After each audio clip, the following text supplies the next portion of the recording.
Zulu, who's the Minister of Social Development. At this point in time, I will then ask the Chair of the Social Cluster of Cabinet, Minister Lindiwe Zulu, to come and introduce the subject matter. Minister Zulu.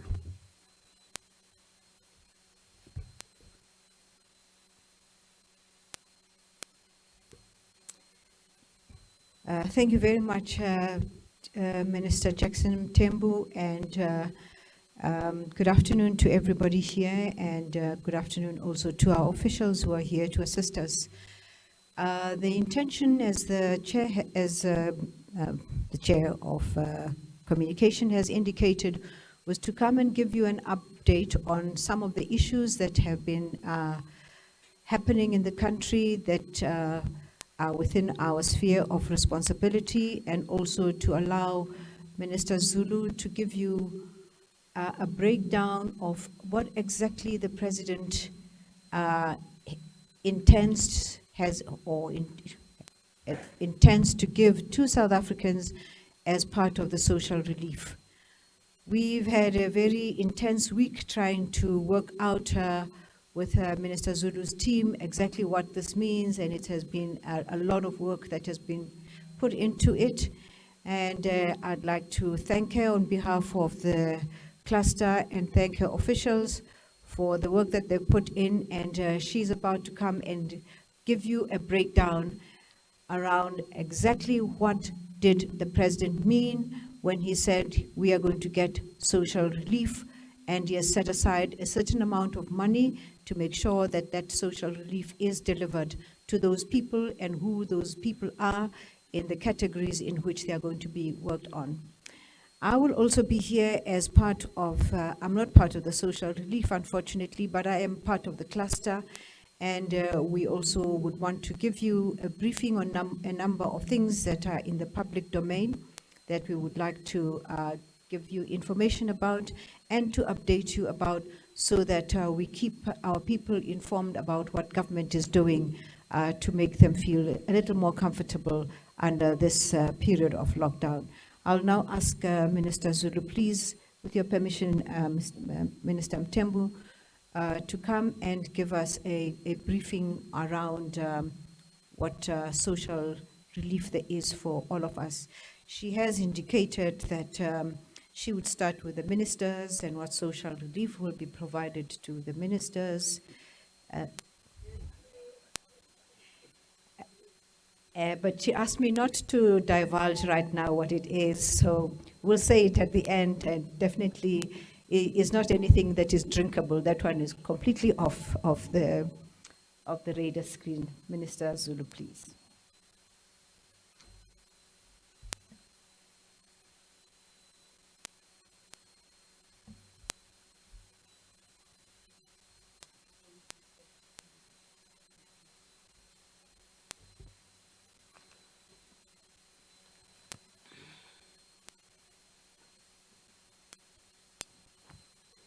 I might end up in that space of struggling with my, I take it off.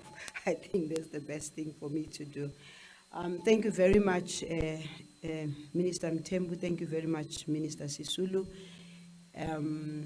Good afternoon to you all, and I am here with my squad from the Department of Social Development, but also SASSA and NDA. I don't see all the CEO of SASSA. You're sitting too far, CEO, because when the sparks start flying, me and you must be on the forefront. No, the social distancing, but those that need to help me with the answer, it's fine. I think we've got a microphone if she needs to speak. She left to, that's why I'm saying she's sitting too far. Well, firstly, I'd like to greet the people at home. Ngicela ukubingelela bonke abantu abasemakhaya. Ngisho ukubo ukuthi sisempini, and le mpi le ifuna ukuthi wonke umuntu aphathe isikhali, aphathe isihlangu, ahlome, wonke umuntu kufuneka ahlome, because ngicela ukusho nje minister nakini ministers ukuthi kukhona abantu abafuna ukukholwa ngokubona njengo Thomas. Labo abafuna ukukholwa ngokubona njengoThomas, ngicela ukusho kubo ukuthi already si department and si usasa silahlekelwe already omunye wethu, very young woman who was doing everything she could in order to be part and parcel of us ukuqhuba lo msebenzi lo onzima. So laba bafuna ukukholwa ngokubona, I'm sure bayabona every time i-data ne-information isho ukuthi sesilahlekelwe abantu abangakanani eSouth Africa. But also abantu basemakhaya kufuneka babheke beyond iSouth Africa ukuthi sesilahlekelwe abantu abangakanani.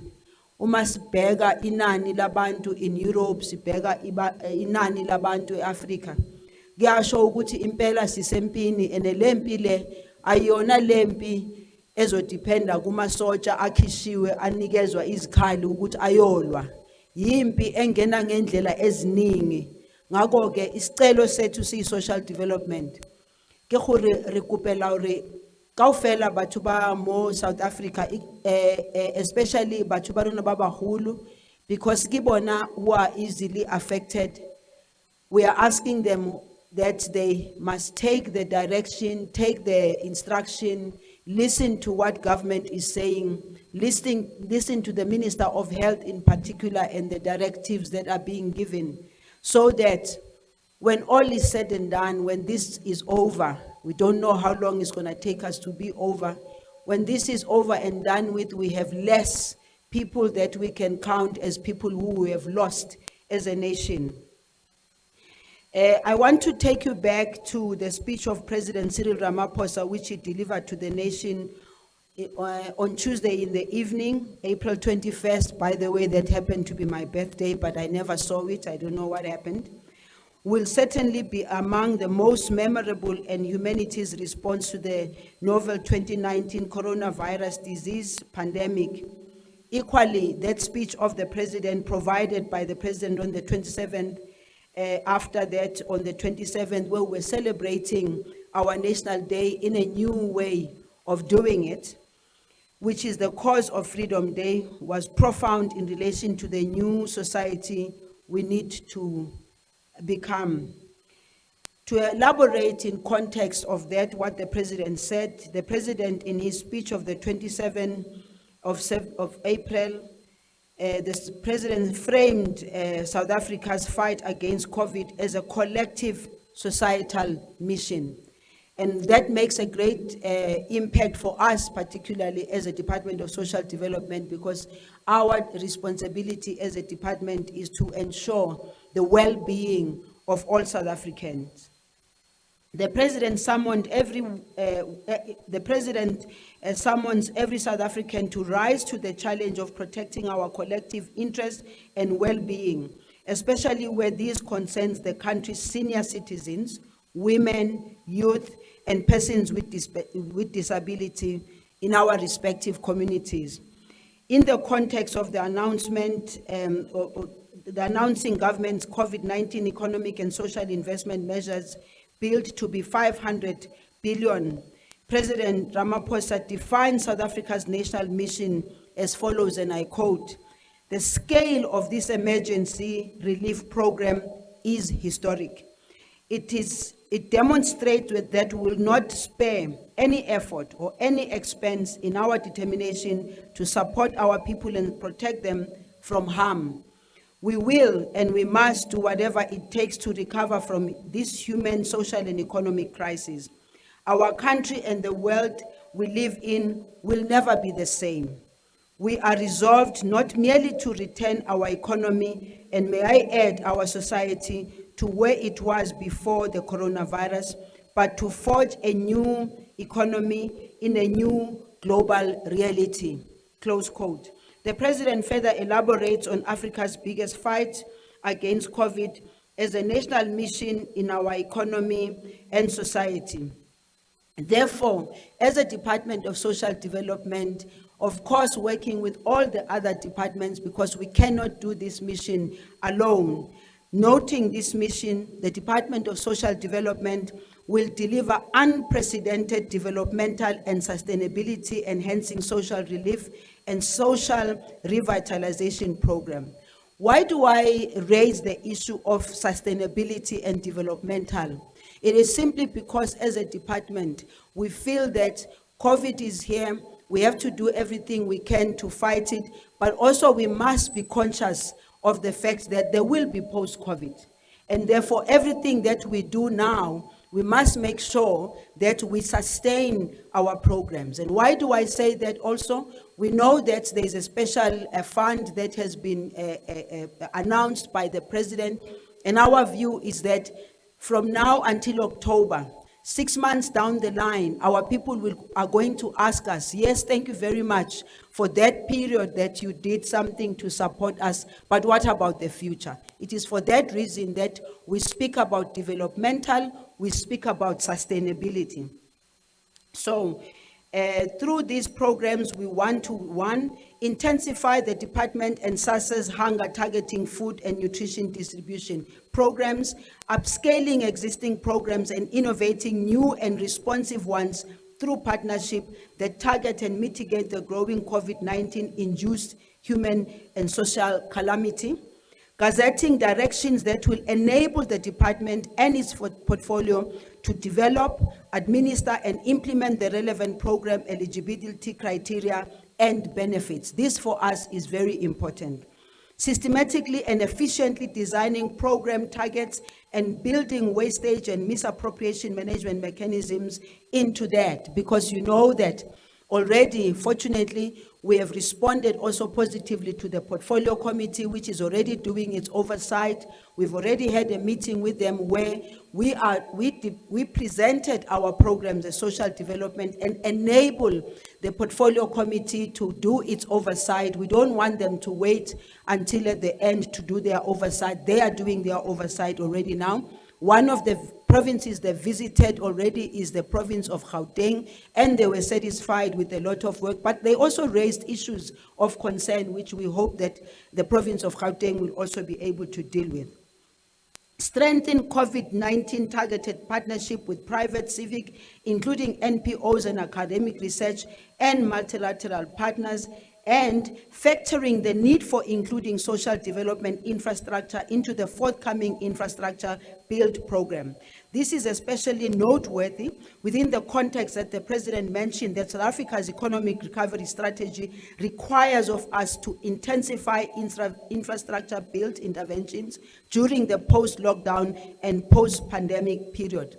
We want to say to our beneficiaries at home, you also must contribute towards the growth of our economy. We do not want to be a department that is only known for consumption. We also want to be a department of trying to assist our people to appreciate that there are things that they can do in order to improve their lives, and that even the resources that are given to them as a social safety net by government is not adequate. If you talk, for instance, about the 350 that we are talking about, people will think, you know, they've got a lot of money, they can run around with it. It is not possible. It is not a lot of money. So we want to be part and parcel of the economic growth of South Africa, but not only being on the consumption side, but also being part and parcel of the production side. South Africa's fight against COVID is a society-wide mission because it, one, at a societal scale, challenges each and every one of us to change our old behavioral patterns and learn new ones, including practical social distancing and following hygiene protocols, which include regular washing of our hands with soap for at least 20 seconds and wearing a mask. Sizobe siphinda lento yokuthi kufuneka senze njani emakhaya ukuze nathi sizikhusele from i-COVID lena. So sizobe lokhu siphinda leyo nto leyo. Calls for thought out before innovation in a variety of sectors, including health, science, IT, and through entrepreneurship.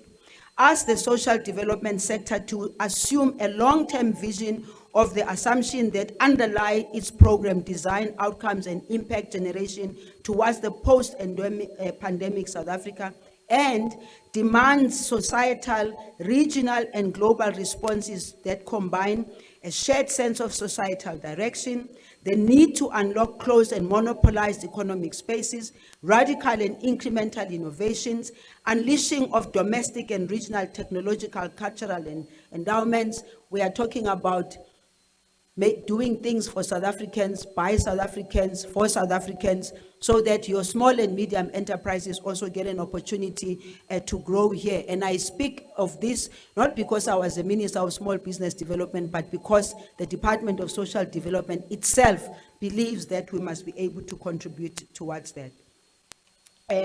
I want now to deal directly with the areas of our work in terms of this period, and I will start with the food and nutrition programs. I have been having regular meetings with the MECs for social development, one of which I had also this morning, for us to make sure that we work together and we have a coordinated approach. I wish to thank the MECs of all the provinces. I've worked very well with them, and we've been able to talk to each other and see what can be done. At this point, I not only want to thank the MECs, I also want to thank their staff and my staff who are doing the coordination.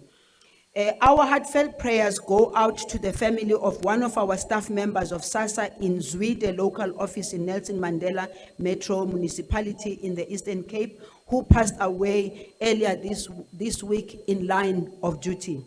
So the national departments allocated a sum of 20 million, whilst the Solidarity Fund allocated 23 million to provide emergency food parcels to the value of 700 rands per household. In total, over 58,000 households and close to 250,000 people have already started receiving these food parcels through our community nutrition development centers, which we normally call the CNDCs, through a knock and drop deliveries. Our provinces are coordinating this, and we're looking at upscaling this program so that we respond efficiently and effectively to the call by the President that no South African must be left hungry at this point in time. I want to highlight the eligibility criteria through this program. It includes all current beneficiaries of CNDCs, beneficiaries of all closed centers feeding program like drop-in centers, home community-based care, and lunch on clubs qualify for CNDC's emergency food parcels. These also includes households in need of food assistance which are not supported through the social relief of distress and any other feeding program. For further information on this program, citizens can consult the Provincial Department of Social Development. We note with great appreciation and thank all donations in kind, especially from the private sector and NPOs that have been made to us through this program and other programs. I do want to indicate at this point in time that I'm at pains with my department and the portfolio to say, while we have all these food parcels that were and the food that is all over the country, we thank everyone who's been contributing, but we want to make a plea that these food parcels must not only go to certain areas which are easily accessible. The problem we have is that there are far-flung places who are not receiving the same, and our call is also to say, those who are donors and everything, can they please work with our communities, because the communities know exactly who needs this most. And it's a call both to the private sector, but also to government departments to please stretch out as far as we possibly can. With regards to shelters for the homeless, and I know that this has created a lot of challenges, we have 163 shelters for the homeless, wherein we are accommodating over 14,000 homeless people countrywide.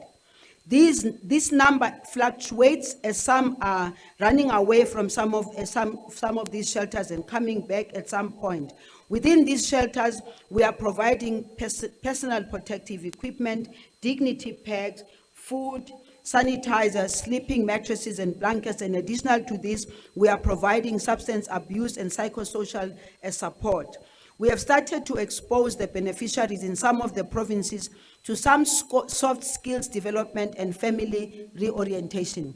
I think that most people have seen in the Free State, in Mpumalanga, and Northwest, where the MECs of social development have really been working with local structures. May I also indicate at this point in time that we still have a bit of a challenge with regard to who ultimately must be responsible for these homeless, the homeless people, but also at a local level. And in my discussion with the MECs this morning, many of them were raising concern about the fact that it is the local government structures who are supposed to be responsible. But because we were caught with this coronavirus, we needed all to act. And the call we want to make is that we need to support the homeless by making sure that they remain within the homes that have been created for them, and thank all the departments that they've done their best in assisting us. The department is discharging its responsibility of providing psychosocial support. We have deployed psychosocial support 276 teams at district level to assist with trauma debriefing to affected and infected individual families, including those coming from quarantine. Nearly 10,000 people have received psychosocial services from the Department of Social Development. In this regard, we reiterate our appreciation for the support that Vodacom and the State Information Technology SITA are giving to our field-based psychosocial support practitioners in the form of 2,300 smartphones through which data is captured, sent to the NEF Center at Council for Scientific and Industrial Research, where it will form part of a bigger analysis about South Africa's handling of the pandemic. We have seen a rise in the number of gender-based violence incidences, and we have strengthened the capacity of our GBV Center by adding additional qualified social workers to attend to gender-based and family violence cases that are happening during this period. This is one of the biggest problems that we are facing in South Africa, and my call to our communities is that yes, there is COVID, but that doesn't mean we must not report when we come across the challenges of gender-based violence. This morning, I looked with horror at a picture that I got from the MEC from Mpumalanga of a young woman who was burnt by a boyfriend. It is just unimaginable when you look at that picture. The plea that we want to, the plea and call that we want to make is that we do appreciate and understand that people are at home because they can't go out. That does not give anybody any authority, any right to be abusive in the environment, because what we are all going through is very difficult. And therefore, we have to upscale the support we give, including what we are trying to push through the regulations as well as a directive, because many of the people, the women and children who are finding themselves abused, they are saying they can't leave the house, and therefore we need to find other mechanisms of enabling them to go to report to the police. And also we are working with the Minister Cyril and his department to make sure that women and children get the assistance. With regard to the work being done by the National Development Agency, remember that, as I indicated, we are a portfolio. It's the Department of Social Development, it's SASSA and the National Development Agency. To complement our ongoing national effort at a community level, the National Development Agency has activated a network of 52 civil society organizations across 52 metro and district municipalities of the country. These will enhance the reach of social development portfolio where people live. With regard to SASSA, and I know that many want to know more from this angle, the payment of social grants remains a critical safety net for the poor during this time. In this regard, we will continue to ensure that all those who are due to receive their social grants do so without any hindrance. Ngifuna nokusho ke ukuthi ngo-April safunda isifundo esikhulu kakhulu ngokuthi sisebenzisane nabanye abantu, including ama-community, ukuthi basincede ngesikhathi abantu abadala mabehamba beyolanda imali yabo or bayothenga ukudla during this period. The proposed relief measures target people who are already receiving social grants in the form of top-up to existing social grants and new grants for people who have no other income at all. In summary, though, we will implement the following: increase the 300 rands for the grant, for the child support grant to be paid only in May per child. Thereafter, from June to October, a 500 grant will be paid to the caregiver of the children on the child support grant. The amount per child will revert to 440 per month from June.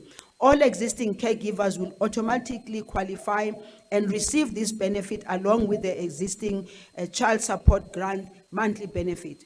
I do want to say here, we are very conscious of the fact that the child support grant is the lowest. It is actually below the poverty line. And our plan is that we don't want a short-term something. We're doing something now until October, but we need to have a conversation as a country with the relevant department and especially with finance to look at other ways of ensuring that in future the amount of money that is given for this child care grant is increased, because all other grants are above are more than the one of the child support grant.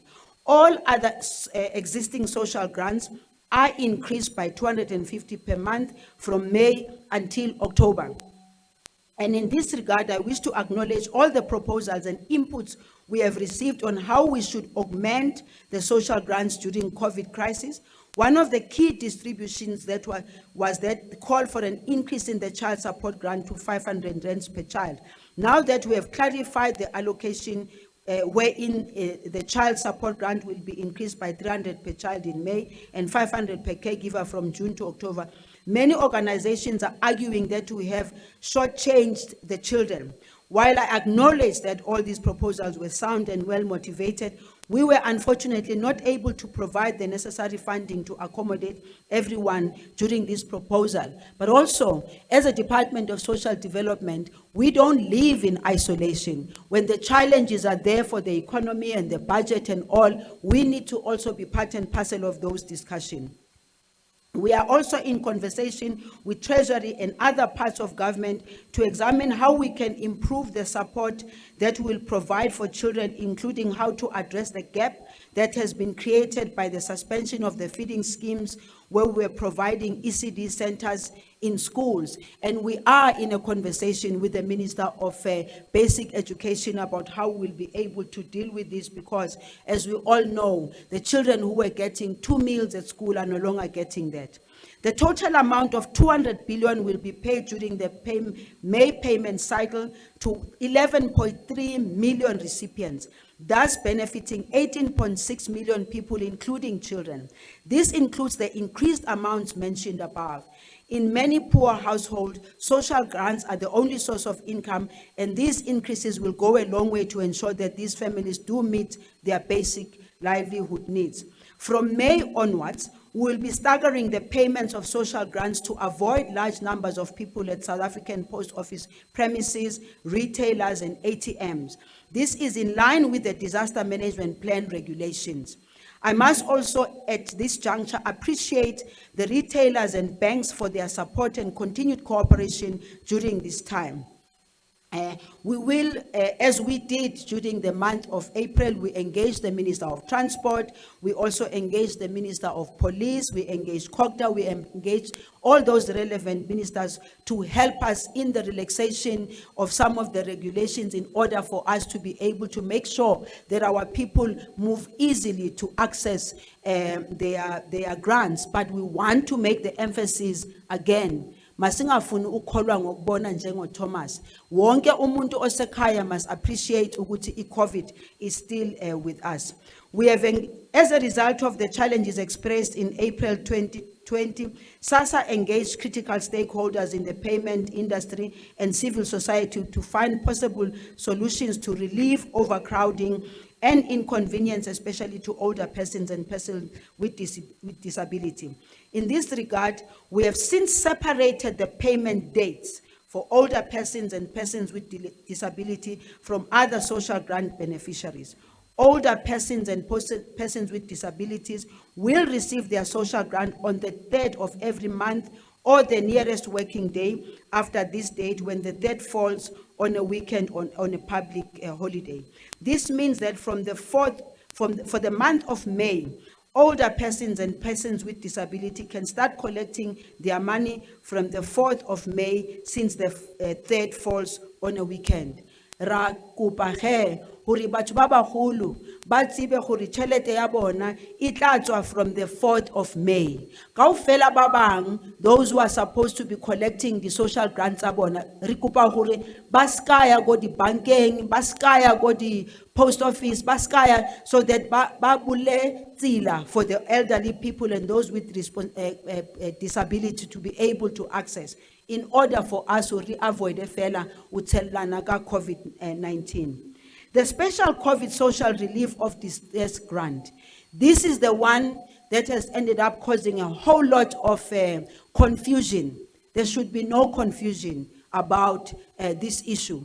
And we are also asking those who are already busy passing messages through social media, false information, we are asking them to stop that, because they are not assisting us, neither are they assisting the communities who we are trying to assist. With regard to the special COVID social relief of distress grant, the amount to be paid to qualifying applications will be 350 rands per month from the month of May to October 2020.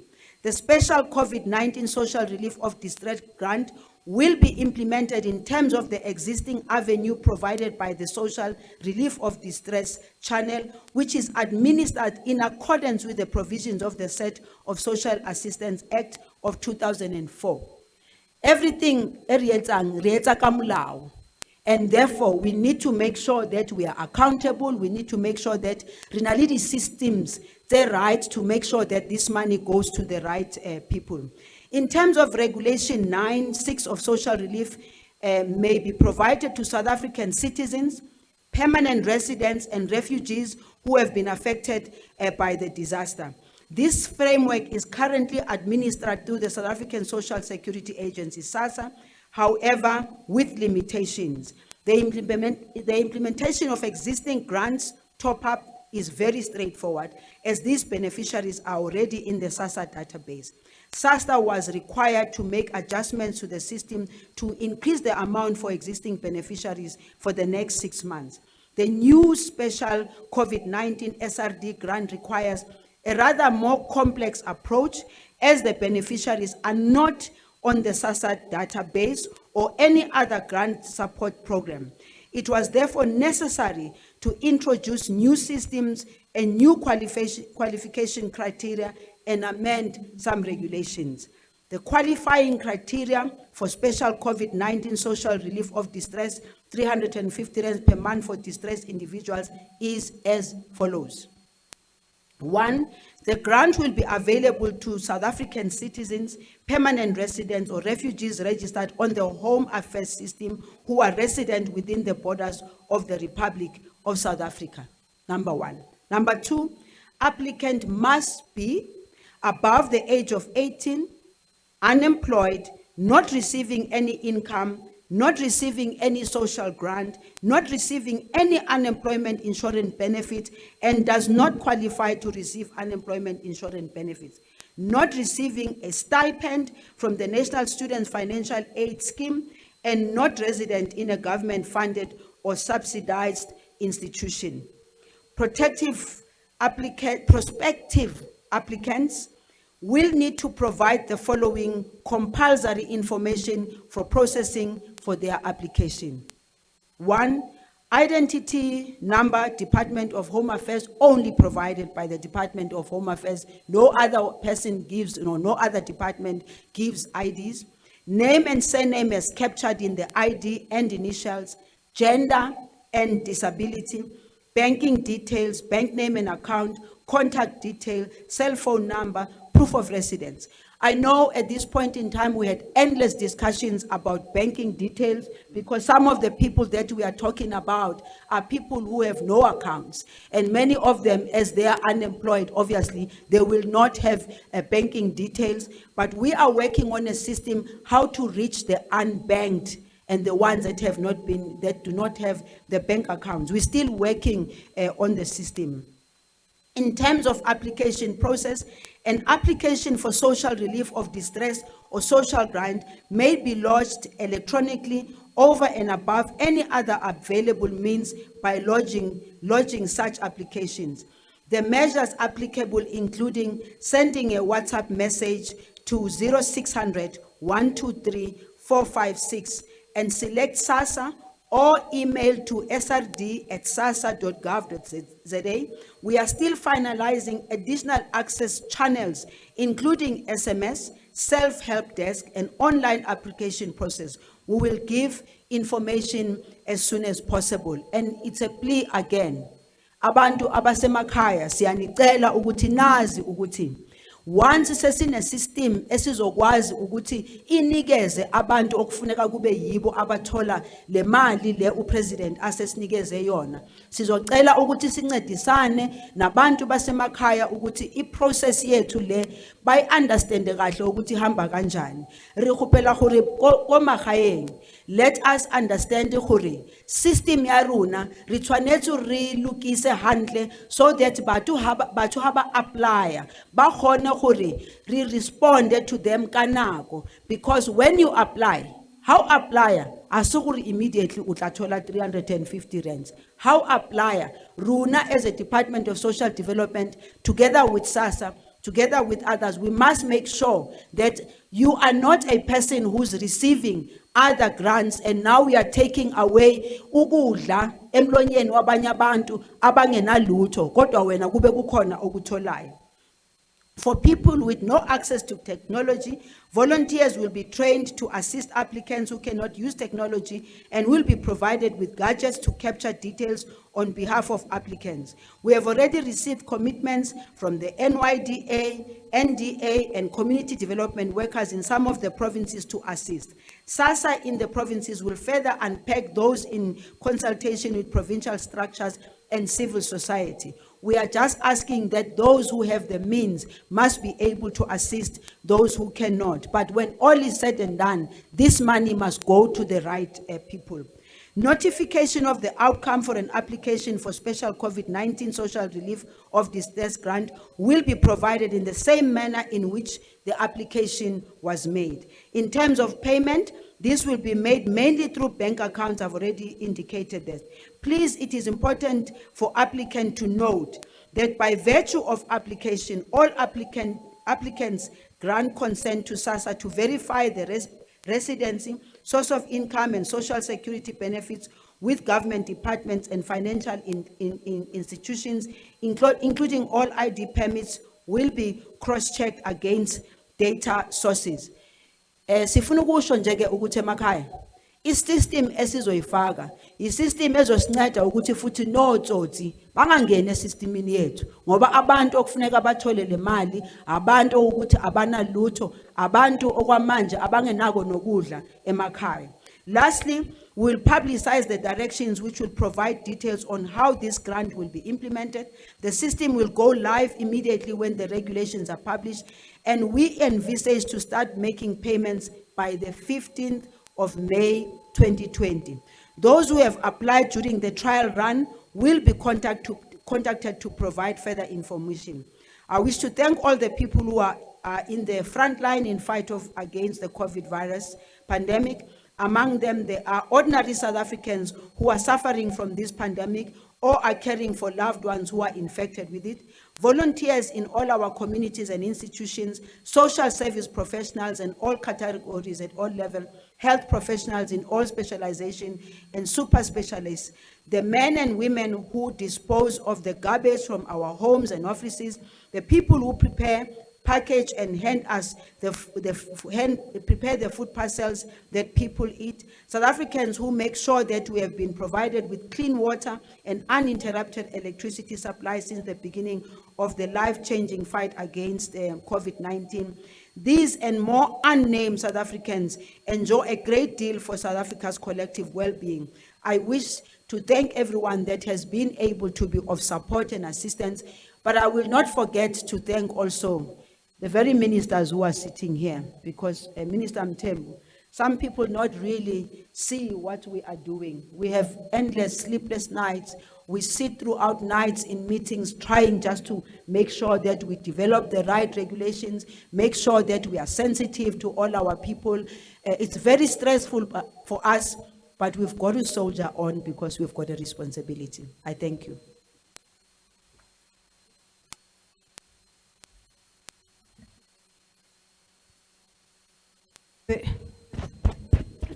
Thank you very much, Minister.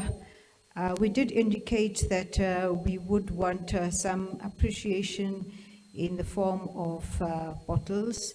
I'll give you the name of my perfume, Minister. I've been here before. Mine is to give you an update of how far we are in what we're doing. Because we're dealing with a very essential matter of water and an equally essential matter of human settlements. On water and sanitation, we have prioritized water as I've indicated. This is the first thing that we are required to do by everybody who's advised us on how to allay the COVID virus. So what we have done, which is put up a command center that the president has gone to visit to ensure that we are able to provide water throughout the entirety of South Africa. We've concentrated this work because it is so much easier, and it made it easier for us to get in touch with the people who provide the water tanks, to put them all in one place for us to be able to send them out to our provinces.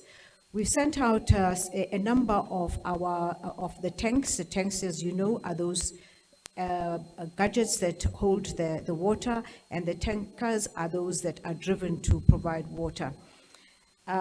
We have up to now provided something in the region of 16,000 tankers throughout the country, making sure that on a regular basis we fill those up with water, and we have provided something in the region of 1,200 water tankers to provide water to those areas. We have had 1,200 tankers, thank you. Thank you very much, Minister Tembu. We've had a bit of a problem in the installation of some of the tanks that we have. So you will have heard from radio and other areas that there have been complaints. The reason for this is that the tanks themselves have to be mounted. And when we rolled out the tanks, we discovered that the restrictions that we had put around COVID shutdown or lockdown cut out a great deal of what we needed to put up the tanks themselves, which are the bricks and the cement and some of the taps. We have now lifted that restriction, and we have asked municipalities to make use of this opportunity. Municipalities have a responsibility of putting up the tanks, to put up the platform, make sure that the tanks themselves are cemented so that nobody can take them away. And you would not believe it, even despite the police and everybody out on the streets, there are some people who are still stealing our tanks. You told Tutsis. We are appealing to them. Water is life for everybody. Please do not steal those tanks that are out there to assist those people who have no access to water. Should we have any extra tanks, we will be able to sell them to you. But if you're found stealing a tank, we will ask for maximum sentence from any court for you, because you're taking away people's lives. That is an essence of what makes it possible for us to avoid COVID-19. There are also 90.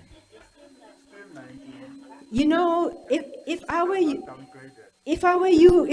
Minister Mtembu, I would stop correcting people.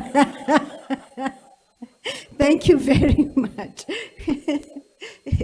Now, There are, of course, and here is a sincere apology, there are, of course, areas where we have not been able to reach, especially the most rural areas.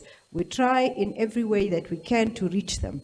But there are some that we have overlooked. We've got a chart which, if we had the opportunity, we would put out there so that you... Ay, Lindy kaloku, Chirichik.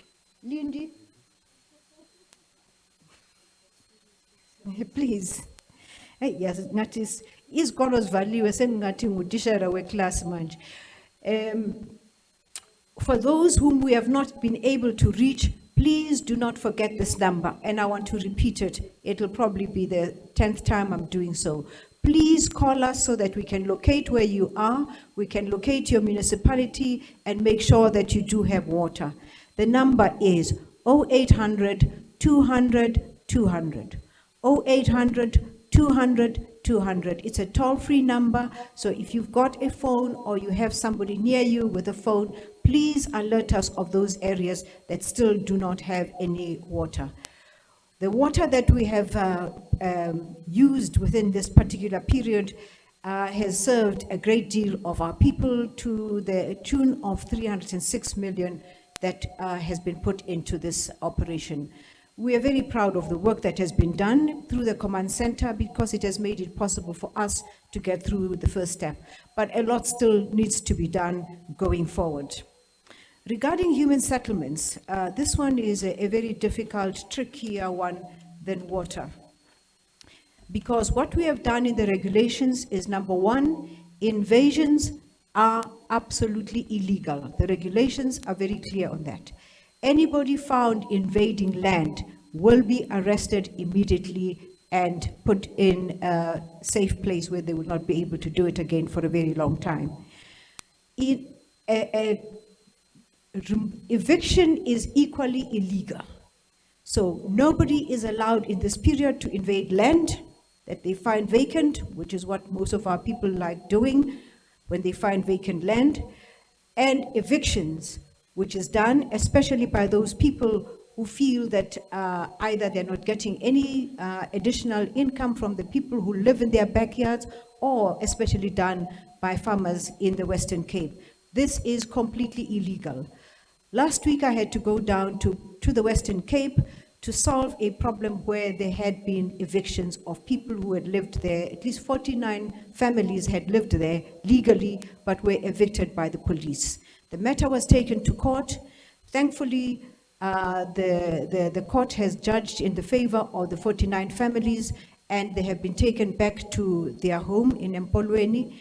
However, human beings being what they are, there are people who have now taken advantage of the fact that 49 families were allowed to live there, and they've now invaded. What we're going to do is to go and remove them with the proper necessary documentation from the courts and take them back to where they're supposed to be.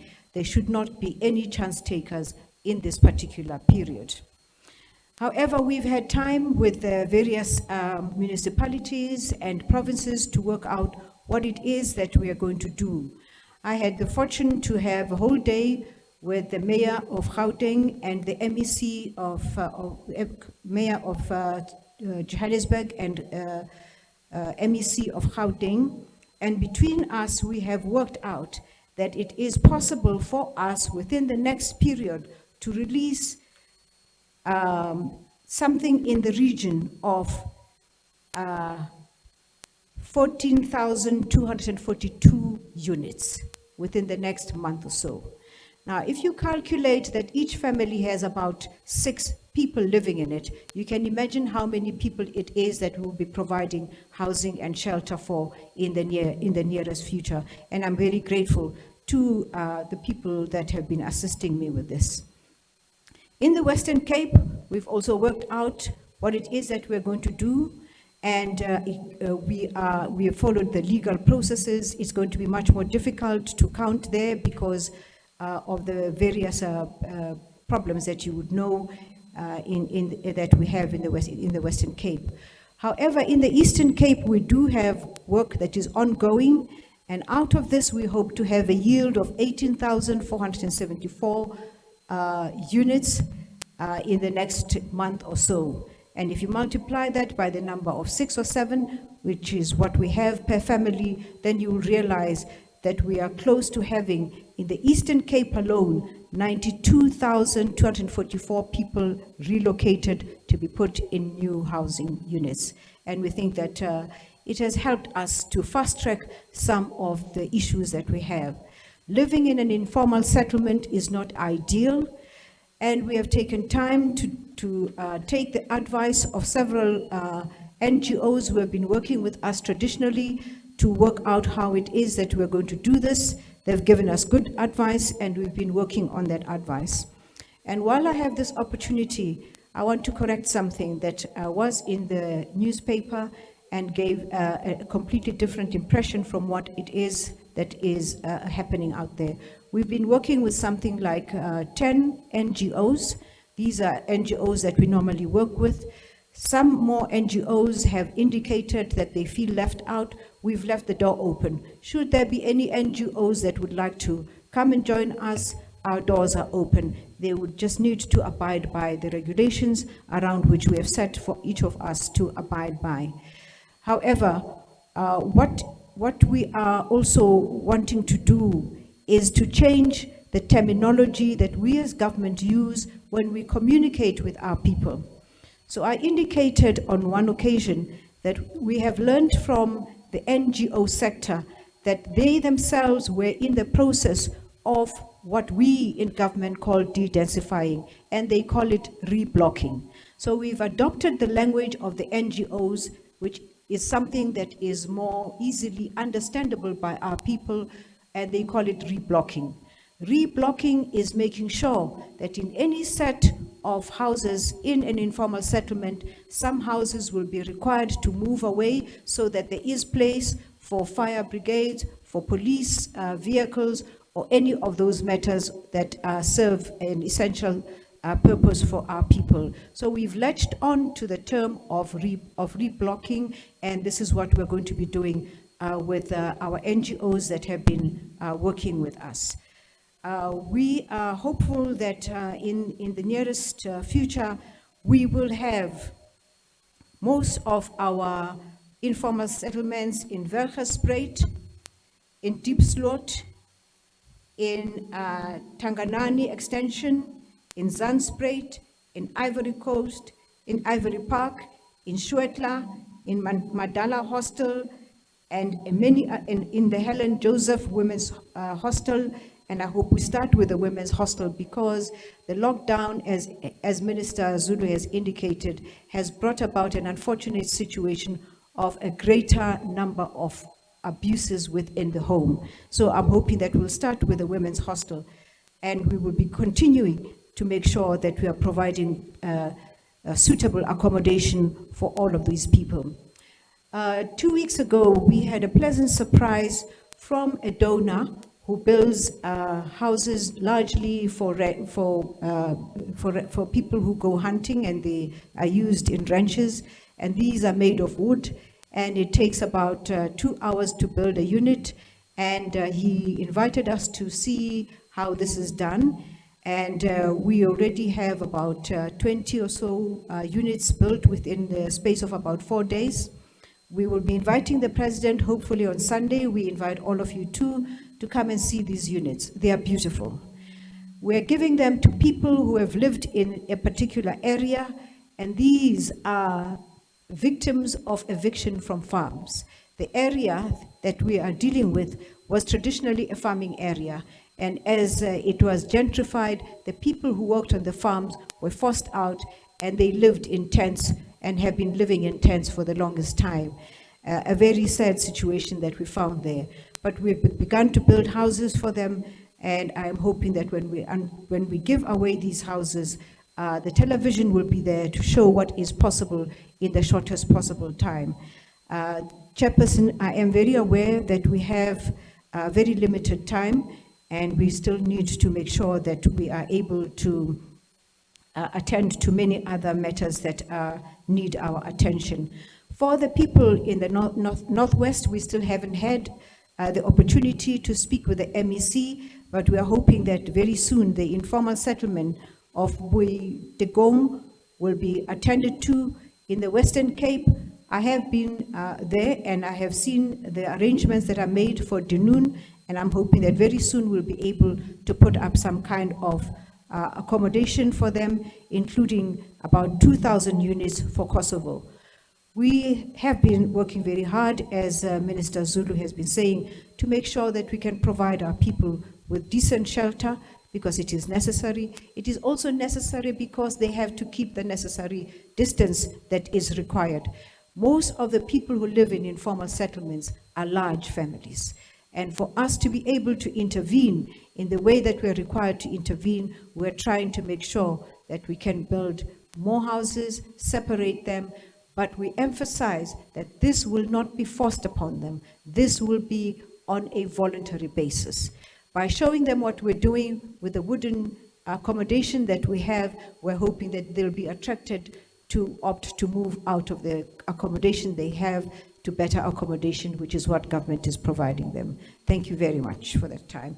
We will now take questions, and we will ask Mr. Mtembu, please, to come and adjudicate the question period.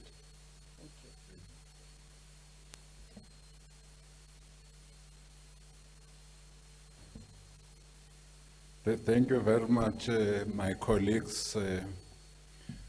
We have just heard from our two ministers who are from the social cluster, from housing to water, and also to all the necessities that we need to ensure that despite these difficulties, our people still continue to live in dignity.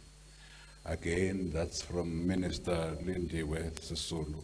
From Mama Lindiwe Zulu, we have heard how she is taking forward the announcements made by our president on increasing certain grants for a period of 6 months, but creating another grant, COVID distress grant for 6 months.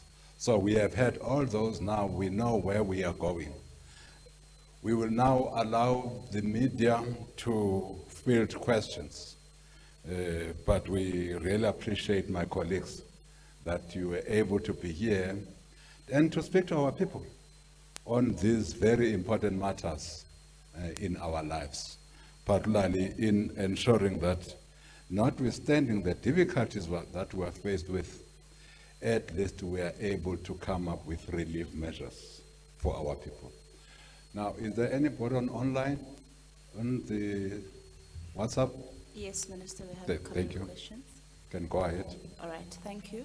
The first question is from Carol Payton from the Business Day. It's directed to Minister Zulu. The question is, well, the questions are, what are the criteria for the new 350 Rand grant? Secondly, can you explain the situation with food parcels? What is the value of the food parcels and who gets it? And thirdly, can you please explain more about the food vouchers? What is the value of the food vouchers and who gets those? The next question is from Charlotte of EWN. The first one is directed to Minister Sisulu. She's asking, has the process of attaching water tanks delivered to water scarce areas to water sources been completed? Are all tanks that have been delivered now attached to water sources? If not, what is the delay? The next question is from the same person, directed to Minister Zulu. She's asking, has the SASSA system that will allow for the application and payout of the special COVID-19 grant been tested? Is it ready to go? And has it been stress tested to ensure that it works efficiently? Can I continue? We have taken how many now? We have taken 3. Let's take 5. Okay. The next is from Graham Hoskin from the Sunday Times. It's directed to Minister Zulu. And he's asking, if the child support grant is for the caregiver, what relief are children receiving in terms of grants, and why is there no increase to the child support grants, which are 440 Rand per month? He's also asking, How was the amount of 350 decided upon with regards to the COVID-19 grant?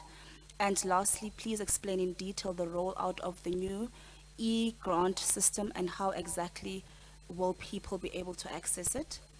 The next question is from Wendell from Reuters news agency, and it's also directed to Minister Zulu. He's saying there are only 58,000 food parcels so far, and this is a drop in the ocean.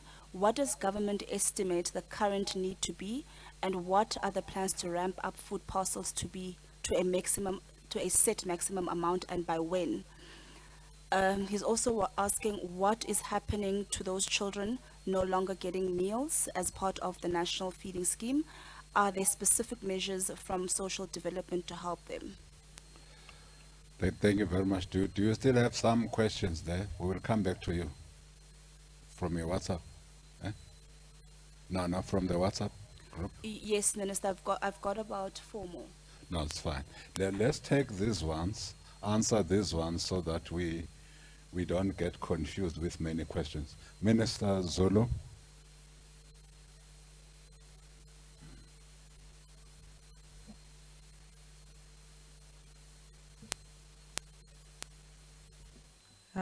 Thank you very much. I think we have to distribute the presentation that we made here, because almost all the questions that are being asked are questions that I really dealt with at length.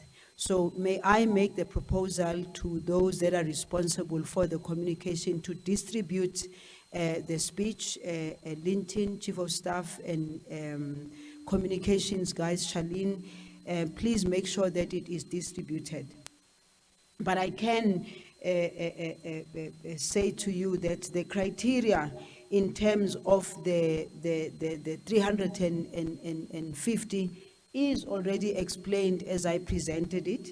The food parcels and the food vouchers, I think we must indicate that when it comes to the food parcels, there is food parcels that are being distributed through SASSA, and this is through the SRD, which is something that is not new. It's something that we have always done, but we have had to expand it. We have had to upscale it so that it covers many of the people that are not covered, but some of them who are going to be affected by COVID. As you all know, the SASSA food parcel, it was not a thumbsuck as to what needs to be the content of that food parcel. It's an old one, and the SASSA food parcel is about 1,200 or 1,000 and something, 1,200. And the content has been very consistent across all provinces. But of course, taking into consideration the nutritional value, because you cannot be giving our people anything that you think is important. It's got to be with a nutritional value. I know, and you are aware, that President Cyril Ramaphosa himself has been saying to us that we need to use other methods and other mechanisms of empowering our people for nutrition, either the food parcels, those that we are able to do, but there's also a call for a change in the system where we can introduce vouchers where people can be able to use the vouchers and buy the kind of food that they want. That is a system that we really need to make sure that we work thoroughly on, because consideration also has to be, where are they going to be buying with those food vouchers? Are they going to be going back again to the same old big companies? Are the beneficiaries going to be forced yet again to travel long distances to go and get the food? Or are we going to use a system where the vouchers can be used within the communities, hence the importance of improving your spaza shops and accessibility through the spaza shops, through your general dealers that you find in the rural areas? We think that this COVID-19 is a terrible thing that has happened to us, but it has also forced us to think differently and to speed up in some of our processes and make sure that our implementation doesn't go the same old way. Now the question, has the SASSA system been tested or not? I already in the statement did indicate that the numbers and the WhatsApp that people can use, but the complete system is only going to be announced once we are comfortable that the system that we have will, one, be a system that is easily accessible, two, being a system that where people we can able to respond back to the applicants properly. Three, there must also be consideration of the cost thereof, because the other social grants were easy for us to deal with, because it was just a question of adding the money that has been declared by the president onto already an existing system. Now, with this system, we need to work with the banks, we need to work with the Reserve Bank, we need to work with whoever that can be able to assist us to bring a system that is credible, but also to bring a system that's not too expensive. One of the biggest challenges we had in the discussions that SASSA and NDA and others have been, there's lots of people who've come out with proposals as to how to do it, but every time we look at the front end and we look at the back end, we find that the cost is unbelievable. There's no way we can justify paying an amount of 350 rands to the individuals who deserve it, only to find that when that money is being distributed, the amount of money we've had to pay in order for us to be efficient is that it's going to be even bigger than the amount that we are giving to our people. The issue of the 350 is an amount which the president did not also just wake up in the morning and thumbs up. We are all aware of the fact that prior to even us being hit by COVID-19, our economy was already going through serious difficulties. As it is right now, many departments were requested to reduce their budgets, take back the money. Many provinces are actually complaining, even now the MECs were complaining to me this morning that part of the money that was taken away from them before COVID-19, you all know that we're already on a belt tightening. We're already in a period of trying to save as far as we possibly can. So the president, together with Treasury and together with ourselves and together with the relevant people, they came to the conclusion on the basis of what you have in your pocket. You cannot go out there and make promises you cannot keep, because the money that is being given to us was money. Treasury crunches the figures, and Treasury has to crunch the figures together with us, because we've got to make sure that whatever we have, if we say 6 months, we must make sure that we have that amount of money for the next 6 months. And I did indicate even in the beginning that we must be developmental. We must be sustainable. And therefore, the discussion about what happens 6 months from now needs to be quick in our conversation and discussion, how can we be able to help our people? Here is what I would also like to say to our communities. Uhulumente lo esikuwo uhulumente ka-African National Congress, into esifuna ukuyibona ukuthi in future abantu bakwazi ukuziphilisa. Ukuze abantu bakwazi ukuziphilisa, kusho ukuthi i-economy ye-South Africa kufuneka isebenze. Asifuni ukuthi thina si-department ye-social grant kungabibikho into esiyenzayo ukuze sinikeze amandla kubantu abasemakhaya, whether ama-garden, whether kufuneka kube khona la basebenza khona. Yingakho nje futhi siba encourage abaningi ukuthi mabangenele i-EPWP program, because mawungayibheka yona ne future esikhuluma ngayo kuyoba imali engcono ku even kunale 350 esikhuluma ngayo. So Department of Social Development, SASSA and NDA, really for the future re tshwanetse gore re empower baruna iskaba gore batho ba rona fela ba nagana hore government itlantse intsha chelete vele it's our responsibility to rinse chelete, but we must be able to appreciate the fact that budget ya rona ai gole, and in order for the budget to grow ke yona reason e ke buang ka yona gore rona re batla ba part and parcel of the economic development, because I can tell you, I am sure that each and every individual out there, nobody wants to sit in some corner and just be waiting. The reason why our people are in this situation, it is because unemployment is too high in South Africa. It is because they've got nowhere else to go. So that's why we ask all other departments, whether it's agriculture, whether it's tourism, whether it's even human settlement itself. We have very serious conversations, the human settlement. In fact, I know as a matter of fact that human settlement, khohlola to your, uska tella batho ba bang ntho tse ding ha ba di batle. So we need to make sure that the opportunities must be open for our people so that they can be able to take care of themselves. Yes, we are a government that needs to be responsible, that needs to be responsive. Taba ya di food parcel.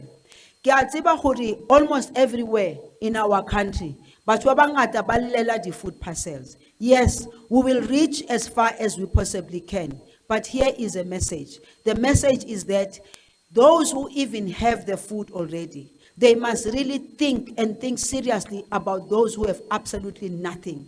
So the food parcels, we are depending on the, firstly, now as a minister wa social development, ki bua le di MECs in all provinces, because when all is said and done, asinna oyeming mo Pretoria, otla khona o bona hore mang ko kae wa ithola tšhelete. But we are depending, I mean, what ithola di food parcels, we are depending on the MECs, on the local government, on the structures that we already have, which I indicated, your CNDCs and your drop-off centers.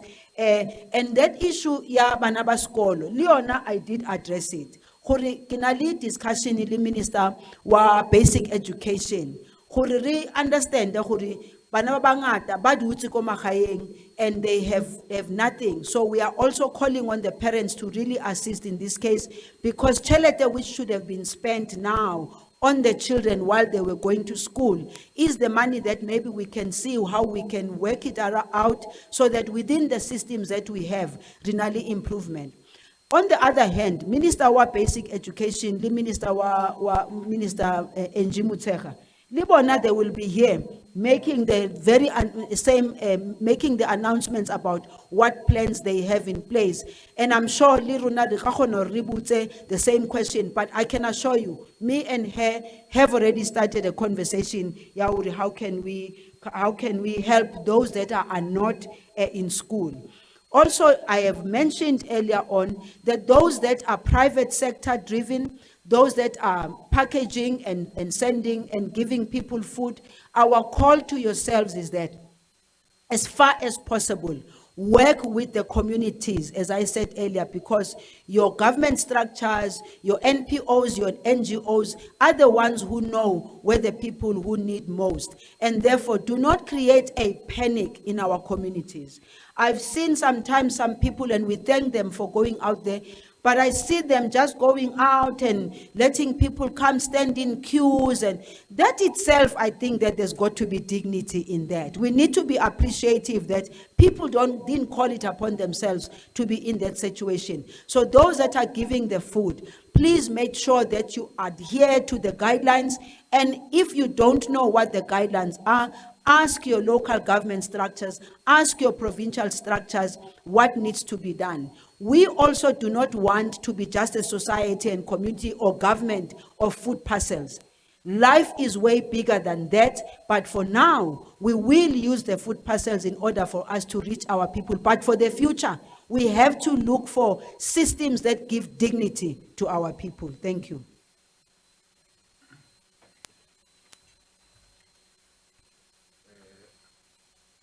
Minister Zulu.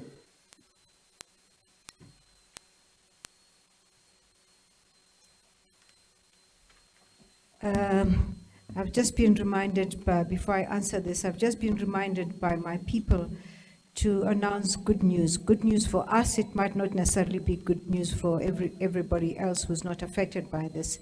You know, for a very long time, we had a problem with the Vaal River and effluent flowing out and causing a great deal of harm, especially to the residents of the Vaal and the communities there who conduct business.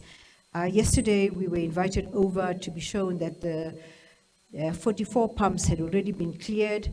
Now we will be building up a wastewater treatment plant of state-of-the-art that will make it possible for us to engage all the matter that you flush out down the toilet. Because South Africa has grown, or Johannesburg has grown much bigger than when the first wastewater treatment plant was put up. So we're very glad that we are over that. It was a very big gain for us. The question that I have been asked here is, how many tanks have been allocated so far, and what has the delay been? We have allocated 16,224 tanks, and these have been delivered. And how many of these have been installed? 9,223. The reason was made very clear to you. By the time we sent the tanks there, the hardware shops had already closed because there was a lockdown. So the municipal workers were not able to mount the tanks onto the platform that is necessary. You need a platform for several reasons. One, to make sure that the tap is at the point at which you are able to put a pail under it and turn on the tap. And secondly, to make sure that the tanks are secure and are protected from anybody who might want to walk away with them. We have since dealt with the matter, and the regulations now allow hardware shops to provide us with cement and bricks and all of those things that we need. So most of our municipalities are hard at work making sure that we can mount all of these tanks so that they are usable wherever it is possible for us to use them. And I hope that answers the question.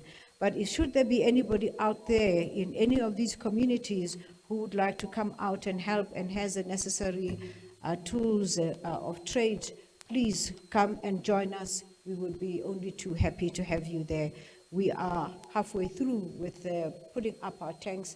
We should have been much further, but we just consideration the restrictions that we put on ourselves. But we are now working full-time, and we want anybody out there to come and help us. I think that is about all that I was asked to do. Thank you.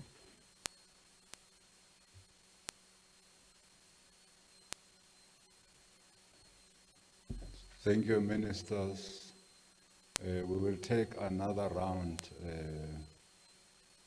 You know what is making me feel like a human being is that you have got people here who are doing so much for people who need this relief.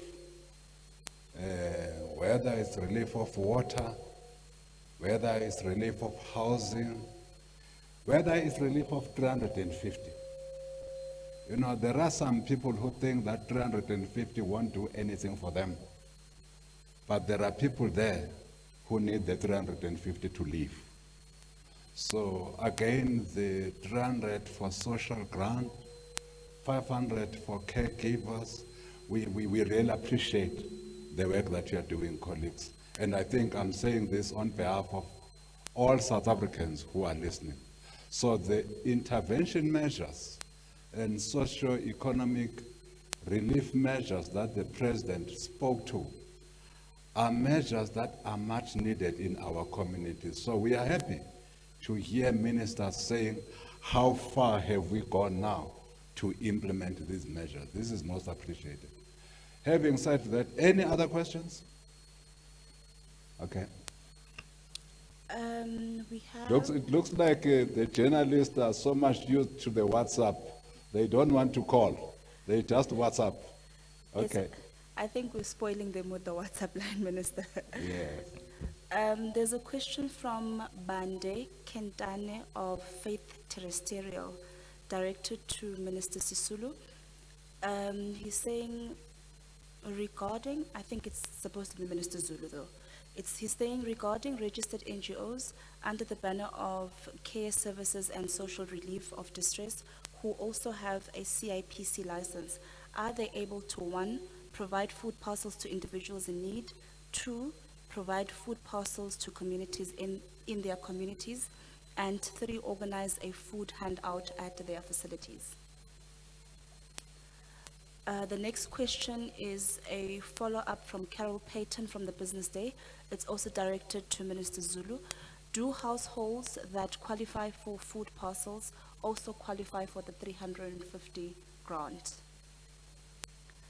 The next question is from Khomotso Medupi from Daily Sun newspaper, also directed to Minister Zulu. Can ECD practitioners who won't be receiving stipends qualify for the 350 relief grant? And can they still apply for food parcels? The next question is also a follow-up from Hoskin of the Sunday Times. Who are the volunteers? How many will they be? And when will they begin capturing the details of those who qualify for the COVID-19 grant, but who don't have banking details or cell phone numbers? Then there is a question from Aseri Ndlovu from Capital Live Radio, and it states, as most ECD centers are NPOs and parents pay fees that in turn pay the salaries of the caregivers or teachers, now these people are not getting any payments. What can one do to get the relief as an NGO helper depending on the fee payments that is not paid for now as the children are not attending any school? And she's also asking, do we have any idea of what happens in a situation where schools open with some parents going back to work? Do we have any ECDs to be open for the bundles of joy? Okay. Thank you very much. I see that almost all the questions are directed to you, Minister Zulu.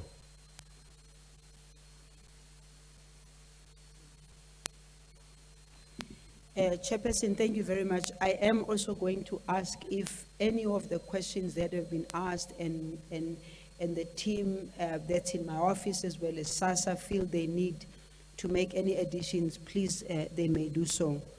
To the first question, Ubande, where Faith Terrace something. Yes, I think that we've been addressing this issue generally, that people must be able to stand up and help where they are able to help.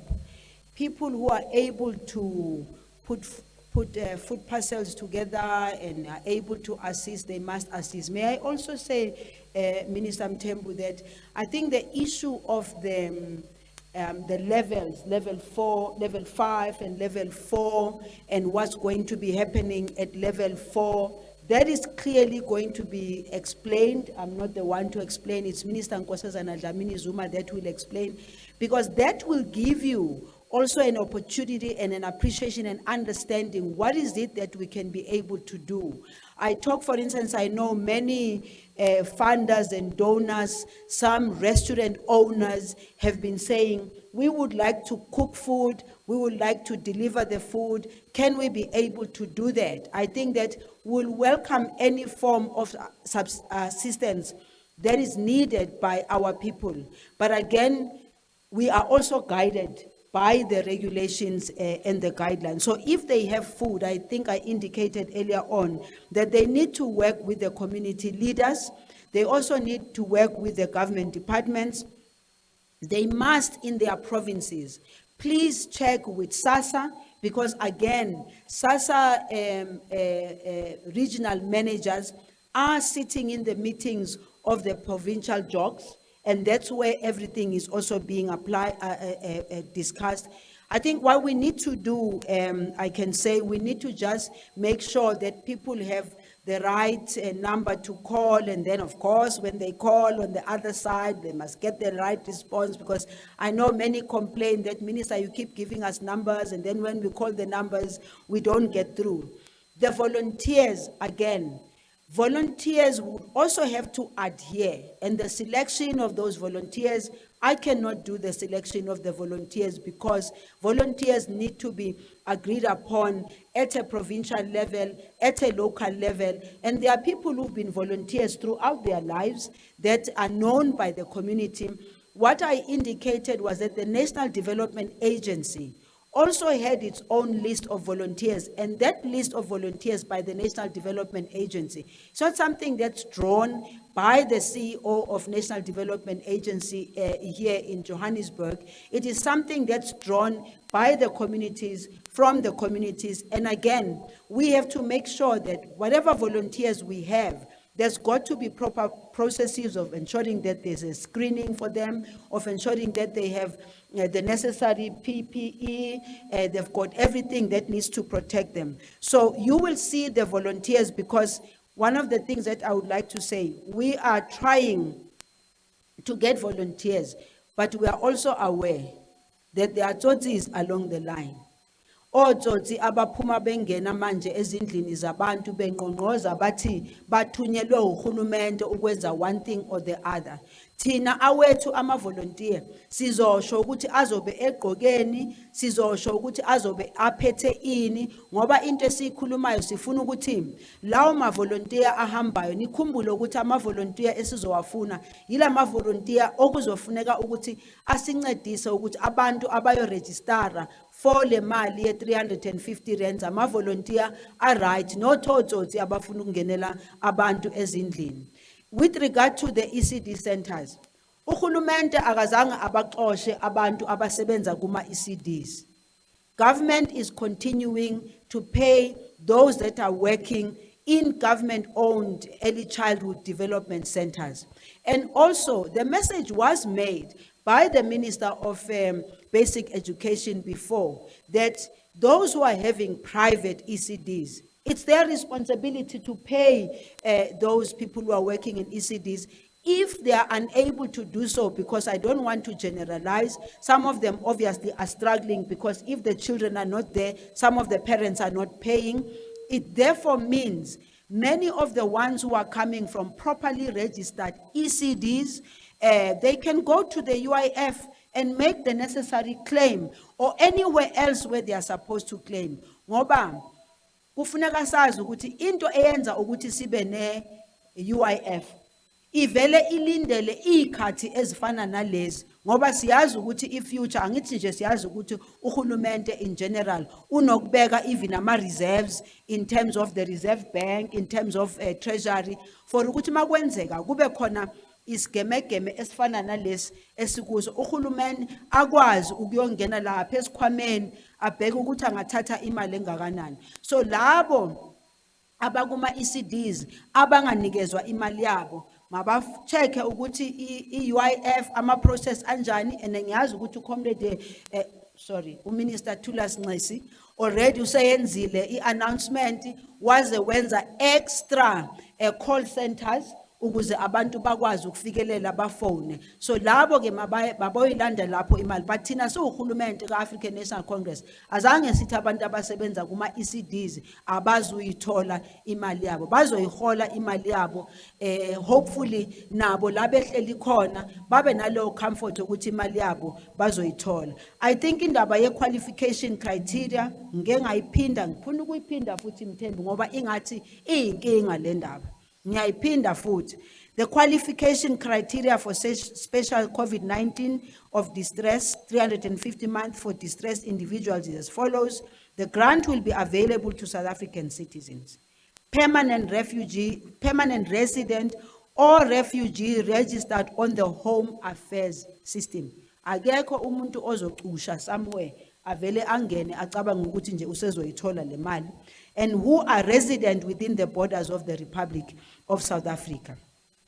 Applicants must be above the age of 18, unemployed, not receiving any income, not receiving any social grant, not receiving any unemployment insurance benefit, or does not qualify to receive unemployment insurance benefits, not receiving a stipend from National Student Financial Aid. Yay! Bakhona abaningi abasebangishayele ke bathi hey Minister thina sifola under NSFAS.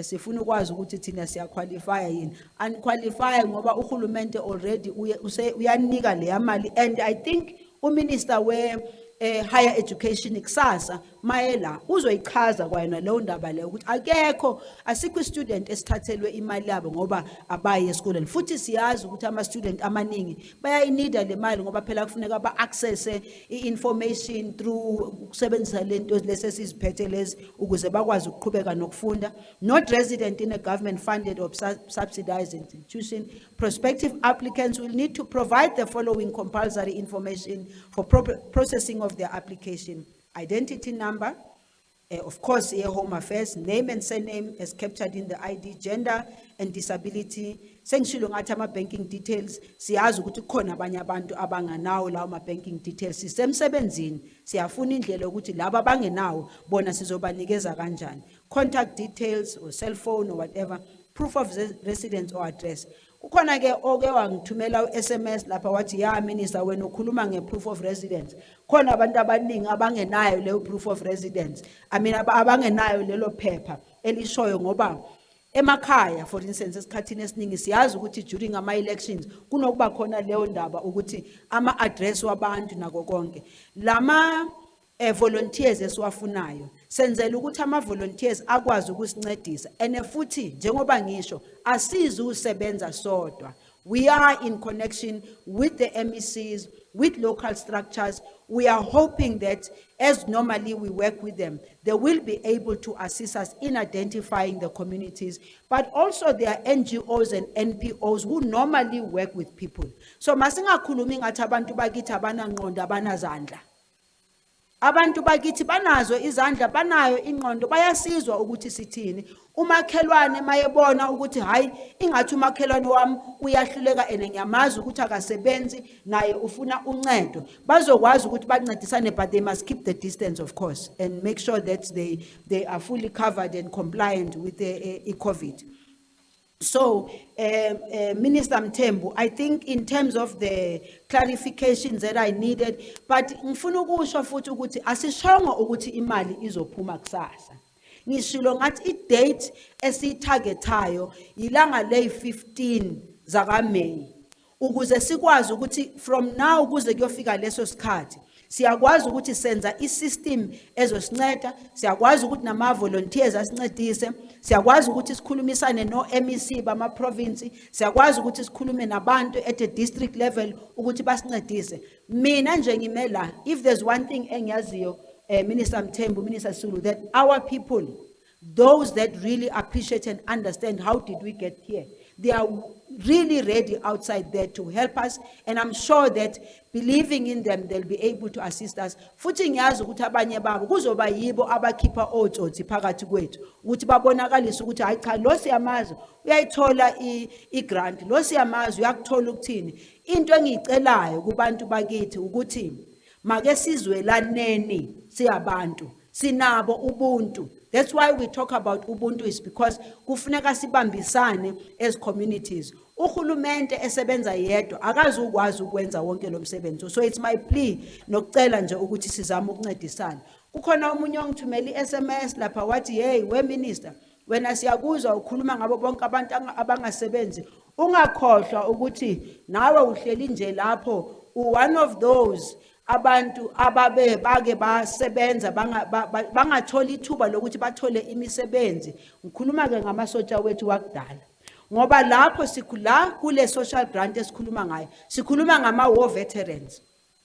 uCEO wesasa uzontshela ukuthi mayeqale nginikeza nje ama war veterans nami ngangigijime ngibheke abethu only to find ukuthi le criteria le esikhuluma ngayo sikhuluma ngabantu abo Second World War nabanye. Ngifuna ukusho ukuthi labo abalilwela izwe lethu akufunekanga ngalesikhathi sibakhohle. Into engiyaziyo ukuthi uminister we human settlement kuningi asakwenzile esebenza ezama ukuthi labo bantu ene ngicela ningi understand kahle angikhulumi nje ngama MKKers wodwa.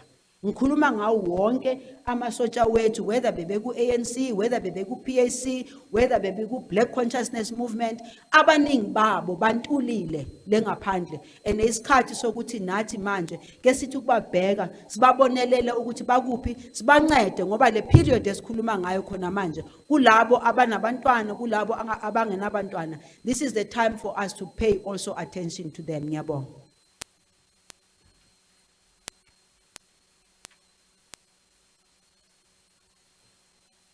Thank you very much, ministers. I hope that we no longer have any questions. How many? We have 6 questions and 1 comment. We don't have a question. We will take all 6. Okay, probably the comment is praising, is complimenting what we're doing, hopefully. But let's get started. Yes, Minister, the comment is a compliment. It's directed to Minister Lindiwe Zulu. As a community radio station, we commend you for addressing residents through media in Vernac. The reality is that most South Africans would rather be addressed in their mother tongue language instead of English. Any plans from your side, perhaps, to engage local community radio stations to broadcast all these additions and amendments to social relief mechanisms in other South African languages other than English, so that we can reach so that the reach can be wider given the dynamics of given the dynamics of most social relief recipients. And that's from Mr. Cyril from Capital Live SA. It's a community radio station.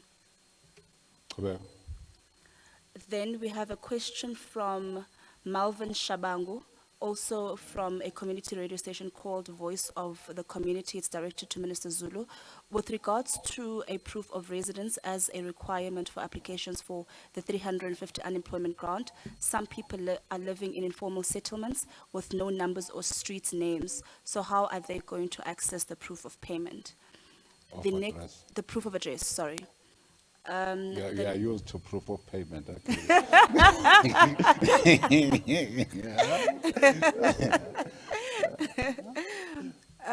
The next question is from Olim Gambi from ENCA. It's also directed to Minister Zulu.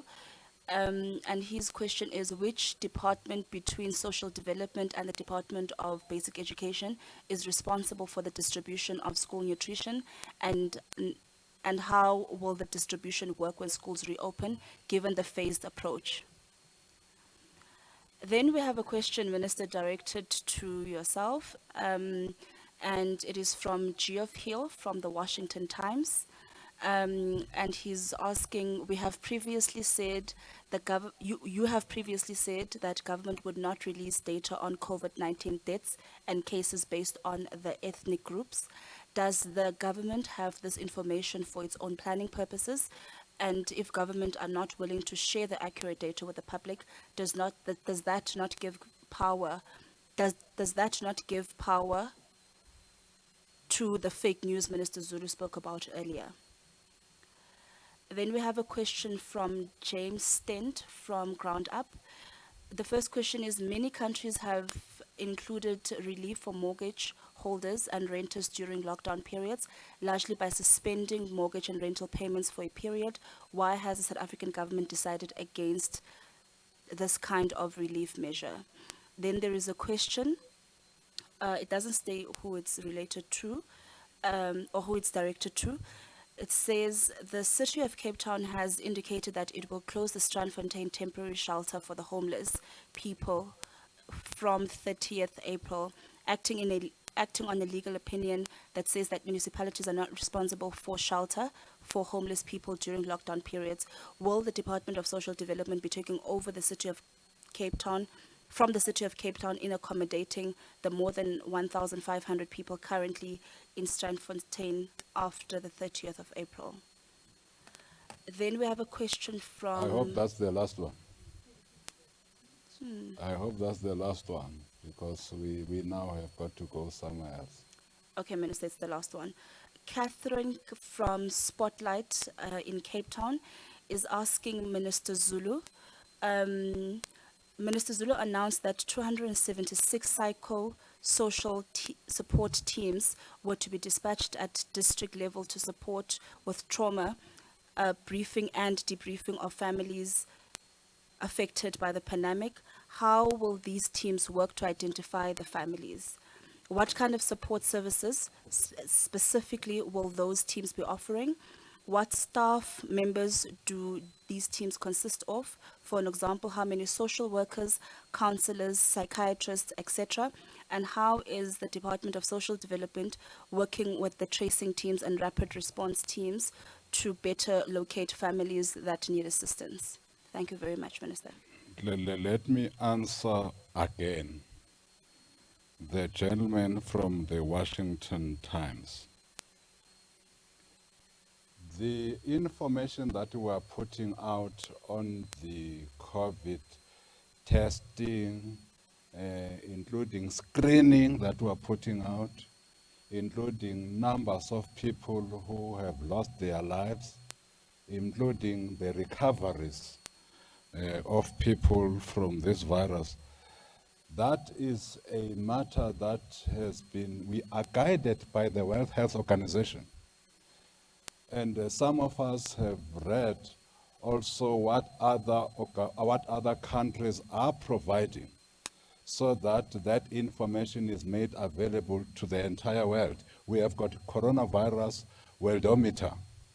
Now, there is no requirement for ethnic determination in those requirements or on those guidelines by the WHO. I would like to repeat again, every time we have a case in South Africa, the Department of Health will know very well who is the person that is now infected, where does this person live. Even when we have recoveries, we also know who are these people and where do these people live. Even in the cases of deaths, we also know, in fact, we even know more details through the Minister of Health and those that have worked on the individual before the individual passed on. Therefore, our approach as South Africa is to safeguard the lives of all South Africans, because this disease, let me repeat again, this disease does not discriminate on the basis of color, doesn't discriminate on the basis of whether you are rich or poor. It doesn't discriminate on the basis of where you live, we have got people who have perished who are from very well-to-do suburbs. We have got people who have perished who are from informal settlements.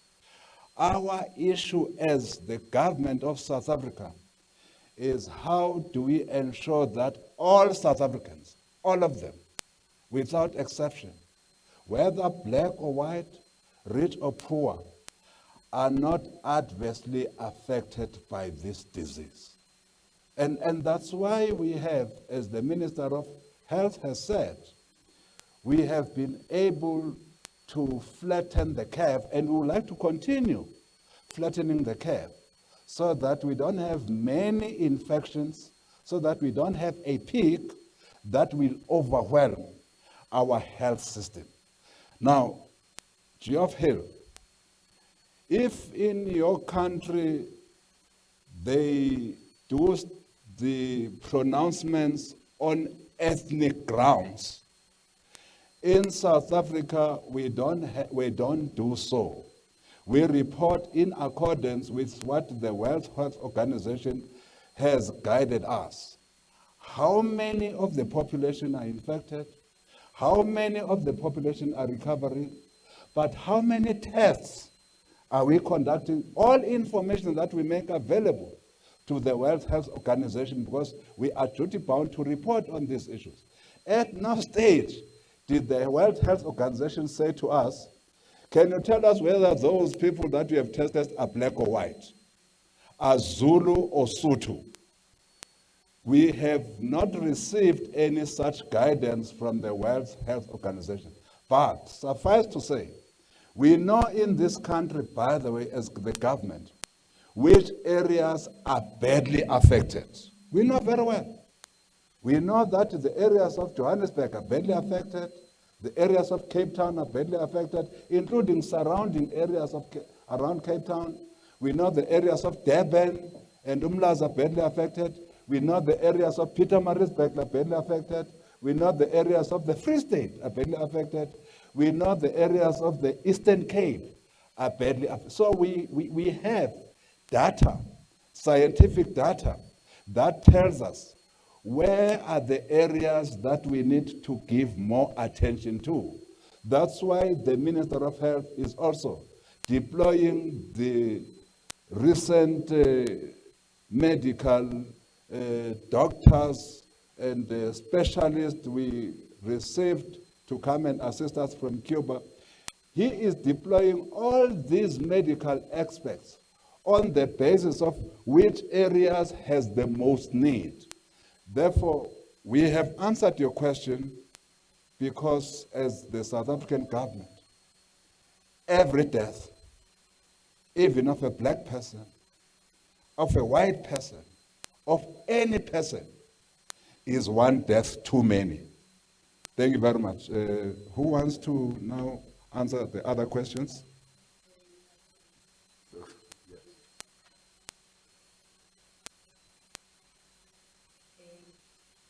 Chair, I'm going to ask Ukoni to respond to the psychosocial work that we are doing and the figures that we indicated, because Connie, can you please come through and then I will deal with the other issue.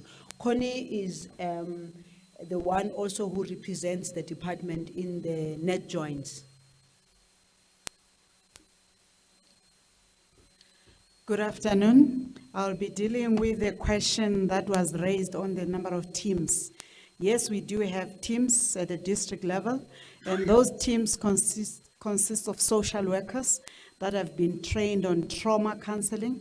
So basically the support they provide is counseling and reunification from those that have been from quarantine sites. One good example is for South Africans who have come back from Wuhan, who will be in Limpopo. The very social workers were able to reunificate them with their families. So they continuously provide counseling and they get information from the Department of Health because they work with health on the ground. But also to indicate that they are not part of the tracing teams. Health has got their own tracing teams that they are using. Social workers are getting referrals from health in terms of this particular family requires your intervention in terms of further counseling, but also people on their own, they do consult our social workers. Hence, we are almost at above 10,000 counseling sessions that have been conducted with individuals. Thank you, Minister.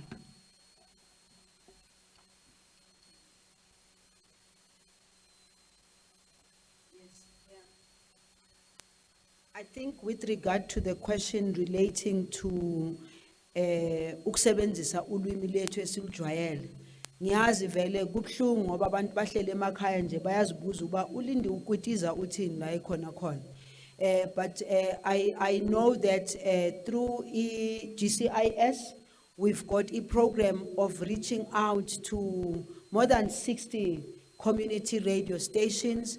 We will be able to do that, and sike sayenza lento before ngiyenza no CEO weSASSA. Sizama ukuthi njeke if bokuya ngami bengavele ngisukume ngikhulume nje isiZulu ngiqede ngihambe, but ke niyazi ukuthi there are 11 official languages. 13. Okay. Local languages esinazo eSouth Africa. Siyathembisa kulabo abangasizwanga ukuthi sithini. uCEO weSASSA uzoqhubeka nomsebenzi eloke echaza ikakhulukazi kule criteria ukuthi obani abazothola lo 350 nokunye ke esizokhuluma sizozama ukuthi siyenze amalungiselelo ne GCIS sikwazi ukukhuluma nabantu. But ke namhlanje ilanga lokuqala lapho sizama khona ukuchaza ukuthi yini le esikhuluma ngayo. As amalanga eqhubeka siloku sithola ne system right nendlela right ukuthi sazise abantu, sizozama ukuthi sikhulume ngaso sonke isikhathi. Mina ke we normally have ama TV interviews, radio interviews. Ukhona uShalini ongijimisayo at all times engixhumanisa nalabo abafuna ama interviews. kusukela namhlanje nje sizozama by all means ukuthi siqhubeke ukuchaza lo msebenzi esiwenzayo. Into engingafuni ukuyenza okwamanje ukuthi sikhulume kakhulu especially ngale ndaba ye 350 until such time that is very clear ukuthi system yethu sizoyisebenzisa yile, indlela esizosebenza ngayo yile, kodwa sifuna ukunazisa nje ukuthi lo 350 njengoba upresident awu announce usenjalo awuzushintsha. Ke batla gore ke tsebise ma South Africa kaofela those who are going to get the 350 gore ha re fetsa ka di system tsa rena, ha re se di tseba hantle gore how are we going to allow gore batho ba kgone ho apply for chelete, re tla ntse re communicate to yourself gore how are you going to do that. So it's not a beginning and the end today. Today is the beginning of many explanations that we continue to have. And Minister Mthembu is always pushing on us to say, you have to communicate with the people, you have to communicate with the people. We will continue to do that. Ukhoni, who was here, ezamuchaza ngale psychosocial assistance. Lento le enye yezinye izinto khona engicabanga ukuthi kusazofuneka ukuthi abantu sibajwayeze ukuthi mabefuna uncedo bangacabangi ukuthi makuthiwa sikhuluma nge-psychosocial sicabanga ukuthi abantu sebayagula or anything of that sort. Sonke siyabantu la ngaleso sikhathi sisithola ukuthi sisengxakini enkulu, kuyafuneka ukuthi uncedo silithole.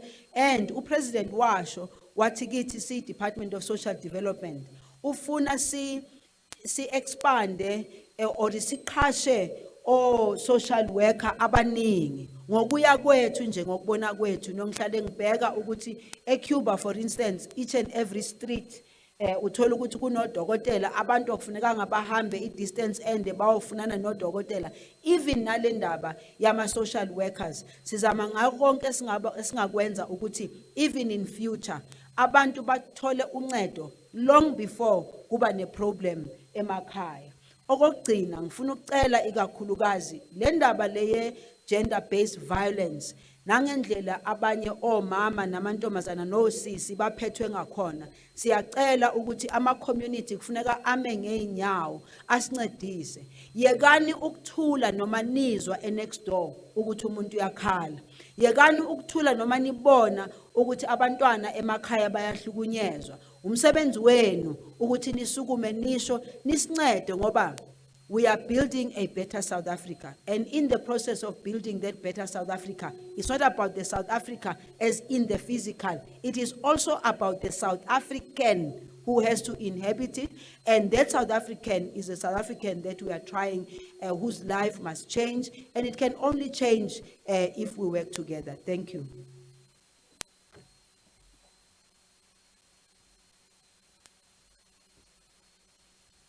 Thanks very much. I'll answer one question that was aimed at me and therefore close this session. The question had to do with mortgage payments. What is government doing to influence the banks or try to urge the banks towards ensuring that mortgage repayments are attended to in this particular period? I do know that the big four banks have reached out to their clients to say that they are able to offer relief either in the repayment of their mortgages or in assisting them in any way that they can in the kind of endeavors that they'll be taking up or running of businesses. We will be coming back, as we've indicated. We come on a regular basis to brief you. I've probably been here more times than I can count on my fingers, but we will attend to this one and actually explain to you how it is possible for you to go to a bank and negotiate a repayment holiday for your mortgage. And we will be very specific about the brackets that are available and what packages that our banks are providing us. Mr. Jackson Tembu and the rest of you as the chair of the social cluster, I must thank all of those who contributed to ensure that today we are able to unpack the social relief announced by the president. For the first time, members of the cluster are not here, they're not all here available, but for the first time, they were in full attendance. There were 24 to 28 of them on a regular basis. We ran for 2 days trying to unpack what it is that was going to be said today. Now, the people who are responsible for the real package themselves would often tear their hair out. So if you look around and find somebody wearing a hat, you can be quite certain those are the people who were tearing their hair out. It's not, there's one at the back there, and there's one here. But for those who assisted to make sure that we are here today to unpack this mammoth task of exactly what did the president mean, thank you very much.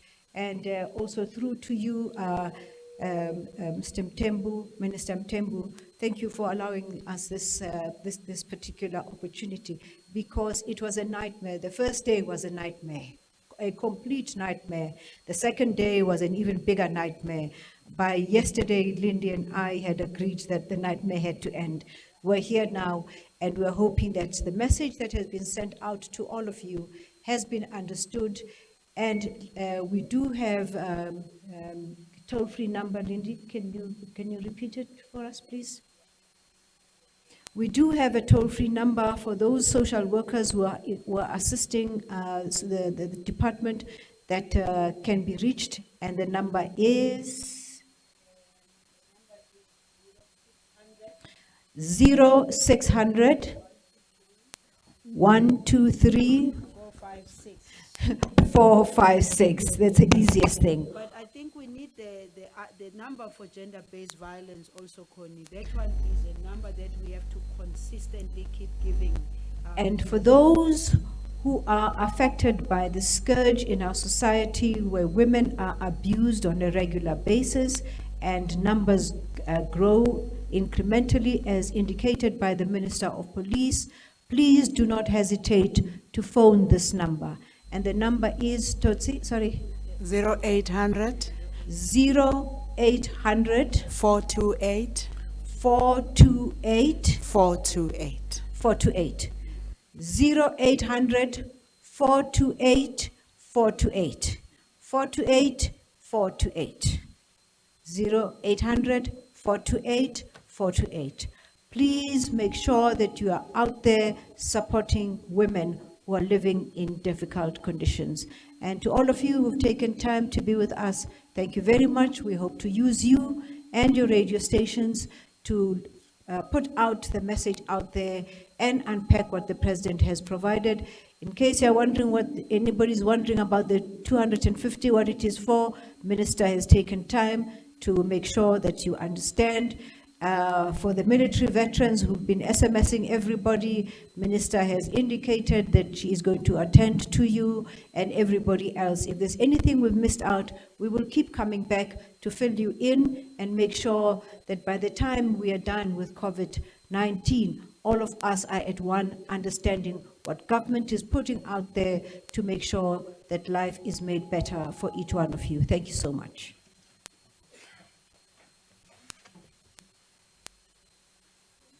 With that, before we end, again, to all our viewers at home, we really appreciate that you have been with us for 2 hours now for very good reasons, because our job is to keep you informed. We had made an announcement earlier that there will be another press briefing at 18 hours at 6 o'clock, where Minister Dr. Nkosazana Dlamini-Zuma and the team will release the regulations that introduce the risk-adjusted approach, or level 4. Can we, with humility, request that we take forward a bit this release of these regulations to 7:30. As we will all know, there was a meeting today of the Coronavirus National Command Council, and that meeting only ended now. So there is a lot of work that the minister and her team still need to do on the regulations. But at 7:30, we will be here. Today still, not tomorrow morning. 7:30 this evening, we will be here where the Minister of Culture, Dr. Nkosazana Dlamini Zuma, will then download what are the regulations that will guide us as we introduce level 4 of the lockdown on Friday. As the lockdown kicks in on Friday, what are the regulations that will apply? So we said 6 o'clock, but now the press briefing is now at 7:30. Having said that, we would like to sibonge bonke abasemakhaya, sibonge neintatheli for again beaming this SABC, with your ENCA, News Africa, all of these channels and all the radio stations, by the way, for just being there to be a conduit of this voice of government. We really appreciate this. Community radio stations, as the minister has said, we have 65 that are tuned in as we speak now. But of course, we will continue to interact with many of our radio stations in their own languages. Sibonga kakhulu ke emakhaya. The new COVID relief, distress relief grant is still new. Therefore, all of us must expect that with time, but before the 15th, we can assure you that we will all be having clarity, even on those who do not have banking accounts. Nobody will be left out. Anybody who's deserving will not be left out. We will find ways and means as government of ensuring that all people who fit the criteria that the minister spoke to, that indeed are not left out of this well-deserved relief package. We would not like to see our people hungry, without food. This is our little attempt at ensuring that our people don't go hungry. Even the increases in the various social grants category speaks to one issue and one issue only, that our people must not be without food. Our people must not be hungry. And that's what we are trying to do. Similarly, the 350 speaks to that as well, that our people, the people of South Africa, must not be without food and they must not be hungry. Having said that, thank you very much for having been with us for the past 2 hours. We will keep on updating you. At 7:30, it's Cocta, and tomorrow morning at 10 o'clock, it's education. Tomorrow morning at 10 o'clock. Colleagues and everybody else, Minister Zulu, Minister Sisulu, thank you very much, colleagues, and to the various leaders of our entities, SASSA and others, thank you very much for making yourselves available to be here and lead us in our administrative arm of government. We appreciate your presence here. With that said, thank you very much to all people at home. Let's continue to stay at home. Let's continue to be safe. Let's continue to keep South Africa safe. Thank you very much. And thank all these ones who are here from our departments. I thank them. Who thanks a fish for swimming? We don't take the fish for swimming. No, uzaba nika increase What is he cutting, man? 16. Did you manage to get in touch with that guy, Batuman Uzako? Please don't forget. Tumeli Tombe. Yes. The